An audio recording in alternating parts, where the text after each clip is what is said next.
गाड़ी से जाऊंगा तो खर्चा तो लगेगा, किराया देना पड़ेगा। तुम्हारा 12 किलोमीटर वो पैदल ही चले गए।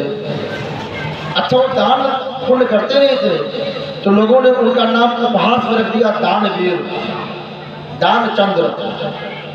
जहाँ पूछते भाई दानचंद्र कैसे हो, बड़ा खुश होता है, चलो अच्छा है, बिना दान किए मेरा नाम दानचंद है, क्या कम है। महाराज गंगा जी पैदल गया वो पूर्णिमा के दिन नहाने के लिए। अब देखा उसने कि महाराज गंगा जी के घाट पर बड़ी भीड़, बहुत से पंडित पुजारी बैठे हैं। महाराज नहाने के बाद तुरंत कहते हैं संकल्प करो, चंदन टीका लगाओ, दक्षिणा रखो। उसने विचार किया कि अगर मैं यहाँ स्नान करूँगा तो मुझे यहाँ दान अवश्य करना पड़ेगा, क्योंकि घाट घाट में पंडा बैठे हुए हैं, ये मुझे बिना दान के जाने नहीं देंगे। अच्छा, भगवान भी बड़े कौतुकी महाराज, वो देखे कि भाई इतना बड़ा कंजूस, इतना धन होते हुए भी। उसने विचार किया कि मैं यहाँ नहीं नहाऊंगा। महाराज किनारे किनारे किनारे जाते जाते गंगा जी के शमशान घाट पहुंच गया। शमशान घाट में देखा सुनसान है, जहाँ कोई नहीं है। बोले हाँ ये ठीक है, यहाँ दान पुण्य नहीं करना पड़ेगा। तो बड़ा शमशान घाट में वो नहाने के लिए जैसे ही डुबकी लगाया, भगवान बड़े कौतुकी, भगवान देखे देखो ये दानचंद्र दान ना करने के लिए बताओ शमशान घाट में नहाने आ गया। भगवान भी महाराज पंडा के रूप धर के जो है, भगवान पंडा के रूप में जैसे वो डुबकी लगाया दानचंद्र और बाहर निकला, भगवान प्रकट होकर बोले जजमान की जय हो। दानचंद्र ने कहा कि तुम कौन हो? बोले हम यहाँ के पंडा हैं। बोले शमशान घाट में भी पंडा? बोले यहाँ तुम्हें क्या मिलता होगा? बोला हम संतोषी पंडा हैं, तुम्हारे जैसा ही कोई एक दानवीर आ जाता है, 1-2 साल की व्यवस्था हमारी कर देता है। तो आज आप आए हो तो कुछ बड़ी व्यवस्था करके जाओगे। दानचंद जी बोले महाराज इस धोखे मत रहना, हम कुछ नहीं देंगे आपको, एक ढेला भी नहीं देने वाले, और तुम 1-2 साल की बात कर रहे हो। बोले देखो ऐसा है, तुम घाट में स्नान किए हो तो कुछ दान पुण्य तो करना चाहिए। बोले कुछ लाए ही नहीं है, खाली हाथ आए, हमारे जेब चेक कर लो। भगवान ने कहा महा कंजूस। तो बोले कोई बात नहीं, पैसे नहीं लाए हो, तुम दान देने का संकल्प कर लो। बोले कितना? बोले एक ढेला, एक आना देने का संकल्प कर लो। सोचा मन में संकल्प ही तो करना है, कौन सा देना है जो है। बोले संकल्प कर लो, हम तुम्हारे घर आकर के ले लेंगे एक आना। महाराज दानचंद ने संकल्प कर दिया कि मैं एक आना दान देता हूँ, और वहां से चला गया। उसको लगा अच्छा हुआ पीछा छूटा। महाराज जैसे ही दानचंद घर पहुंचा, घर के अंदर जाके बैठा ही था कि वो पंडा महाराज भगवान के रूप में जो पंडा थे ना, वो पहुंच गए। जजमान की जय हो। महाराज पत्नी बाहर आई, बोली बाबा जी क्या हुआ, कौन हुआ? बोले हम पंडा हैं, घाट में रहते हैं, और आपके स्वामी जी स्नान करने गए थे तो हमें कुछ दान करके आए हैं, वही अपना दान लेने आए हैं। पत्नी को बड़ा आश्चर्य हुआ कि कभी दान करते नहीं महाराज, हमारे स्वामी इतने बड़े दानी कि दान करके आ गए। अंदर गई, बोले स्वामी जी आप किसी को कुछ दान करके आए हो? बोले हाँ, वो घाट में पंडा ले गया था, उसे हमने एक आना देने का वचन दिया था। तो बोले पंडा जी आए हुए हैं। बोले आ गए, इतनी जल्दी आ गए? लगता है कि मोटरसाइकिल से आया होगा। हाँ, पीछे पीछे ही आ गया जो है। पत्नी से बोला कि बोलो ऐसा है कि उनकी तबीयत ठीक नहीं, बीमार है। जाके पत्नी बोली कि बाबा जी ऐसा है कि हमारे स्वामी बीमार हैं, अभी तबीयत ठीक नहीं है, बाद में आना। बोले अच्छा जजमान जी हमारे बीमार हैं, ये तो बड़े दुख की बात है। अब जब तक हमारे जजमान ठीक नहीं होंगे तब तक हम उनके लिए यहीं बैठ के पूजा पाठ करेंगे। अब तुम तो हमारे खाने पीने की व्यवस्था कर दो, हम यही तुम्हारे घर के बाहर ही बैठ के भजन करेंगे ताकि हमारा जजमान स्वस्थ हो जाए। जो है पत्नी अंदर गई, बोले स्वामी और बाबा जी तो बोल रहे हैं महाराज पंडा जो है कि हम यही रहेंगे जजमान के लिए पूजा पाठ करेंगे, खाने पीने को मांग रहे हैं। बोले ये तो बड़ी आश्चर्य वाली बात है। उसने कहा पत्नी से कैसा है कि वो तो जाने का नाम ही ले रहे हैं, जाके बोल दो कि मर गए हो। बोले मैं पत्नी हूँ तुम्हारी और ऐसे कैसे जाके बोल दो कि तुम मर गए हो। अरे बोले झूठ मूठ क्यों, हाँ मैं सांस रोक लूंगा, अब तुम जाके कह दो कि मर गए और चले जाएंगे, भाई मरे से क्या लेंगे। महाराज पत्नी भी सोची चलो स्वामी का आदेश है, मुंह लटका के अंदर बाहर गई। पंडित जी बोले क्या बात है देवी जी।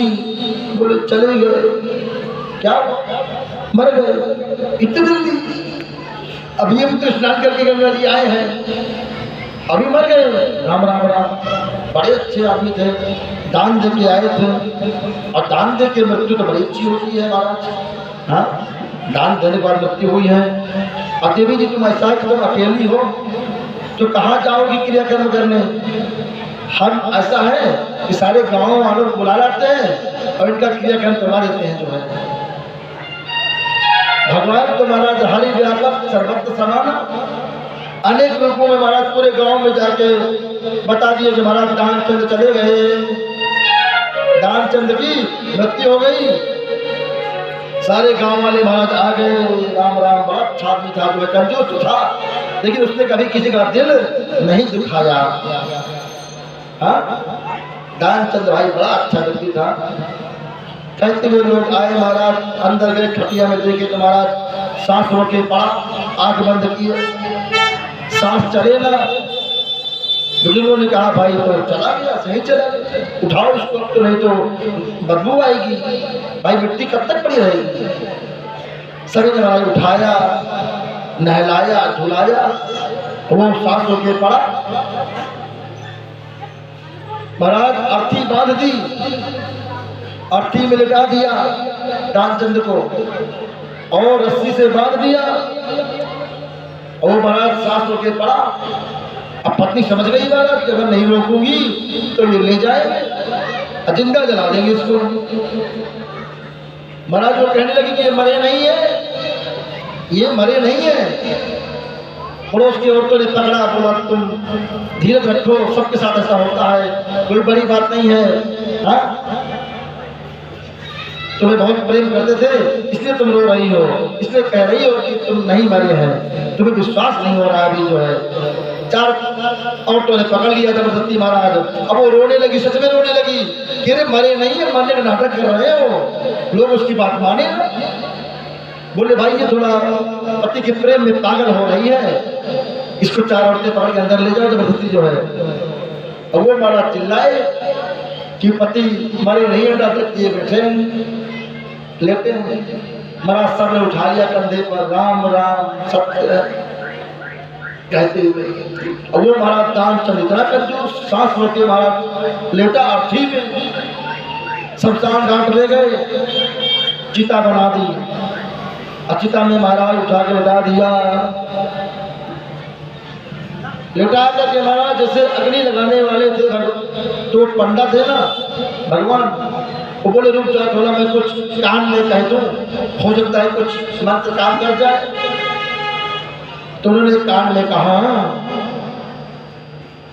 आया हूँ वैकुंठ से, तुम हित नाता जोड़े। कि भाई मैं वैकुंठ से आया हूँ, भगवान हूँ। हाँ तुम्हारी कंजूसी से मैं प्रसन्न हो गया महाराज, तो उसे लगा सच में भगवान है। उसने आंख खोल के देखा, वही बंदा, फिर उसने आंख बंद कर ली महाराज, फिर सांस रोक ली उसने। जो है हाँ तो वो कह रहा है कि मुझे कुछ ना चाहिए तुम देव एक आना छोड़, मुझे कुछ ना चाहिए तुम देव एक आना छोड़। भगवान बोले भैया एक आना क्या, मैं सब कुछ छोड़ दिया, एक आने के लिए तुम यहाँ मर गए, मृत्यु को संयम पड़ेगा महाराज जो है। तो ऐसे ऐसे भी दानचंद महाराज जो है, एक व्यक्ति एक घर से एक दिन मन बनाया कि आज मैं दान करके आऊंगा। बढ़िया उसने एक नोट ली हाथ में, नोट लिए लिए लिए मंदिर में गया। मंदिर में बहुत भीड़ भाड़, गर्मी का मौसम, और भीड़ भाड़ में होते हुए काफी देर में उसका जब नंबर आया दर्शन करने का, और दान पात्र में दान डालने वाला था, जो पसीने से नोट गीला हो गया था, पसीने से नोट गीला हो गया था। उसने कहा बताओ मेरा पैसा भी रो रहा है जाने से, अब मैं इसको नहीं छोड़ूंगा। और महाराज 10 रुपए का नोट भी लेके वापस आ गया तो है। तो ऐसे दानचंद भी है महाराज जो है। लेकिन दान का यह महत्व है कि हमने बताया था परसों, यहाँ एक्सचेंज होता है, आपने जो किया उसका वहाँ डिपॉजिट हो जाता है जो है, क्योंकि यहाँ से सिर्फ आपके कर्म जाते हैं। हाँ, जो भी शुभ और अशुभ कर्म होते हैं ना वो जाते हैं, और उन्हीं के द्वारा आपको अगला जन्म मिलता है। हम सब जो है ना परम सौभाग्यशाली हैं। अगर मनुष्य योनि हमें मिली है तो अवश्य ही हम पूर्व जन्म में बहुत बड़े कोई संत रहे होंगे, संतों का संग रहा होगा, मंदिर में कीर्तन भजन करते रहे होंगे। हम तो महाराज यहाँ देखते हैं कि महाराज जी मंदिर में हमारे जो है माता गिनू चुनी माताएं आती हैं। मतलब दिन भर तो हमें बैठे रहते हैं, 10 से 15 लोग आते हैं माता जो है दर्शन करने। इतना बड़ा क्षेत्रफल महाराज काशी बिहार, हमने घूम घूम पूरे गांव में देखा। यहाँ तो बहुत से अपने हिंदू परिवार हैं सनातनी, लेकिन पता नहीं क्या छुपे रहते हैं महाराज, किस ख्याल में डूबे रहते हैं। हाँ, पूरा जीवन बिता देते हैं महाराज दूसरों की सेवा में, लेकिन अपने लिए एक आना नहीं कमाते, एक पुण्य रूपी 1 रुपया नहीं कमाते जो है। कोई जरूरी नहीं कि मंदिर में जाओ तो दान पुण्य करके ही आओ, अपना भाव लेके जाओ, भाव भगवान को दे के आओ। भगवान को जो आप भोग लगाते हो ना, वो भोग का स्वाद नहीं देखते हैं, आपका भाव देखते हैं। आपने 1 क्विंटल भोग लगा दिया और उसमें आपने अपना 1 ग्राम भाव नहीं डाला तो आपको 1 क्विंटल प्रसाद बेकार है। और आपने 1 मिश्री चढ़ा दी और अपना 1 क्विंटल भाव भर दिया उसमें, भगवान पसंद हो गए महाराज।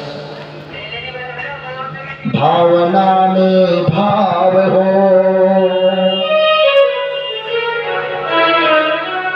भावना में भाव ना हो, भावना में भाव ना हो तो भावना बेकार है। भावना में भाव हो तो भाव से भेड़ा पार है।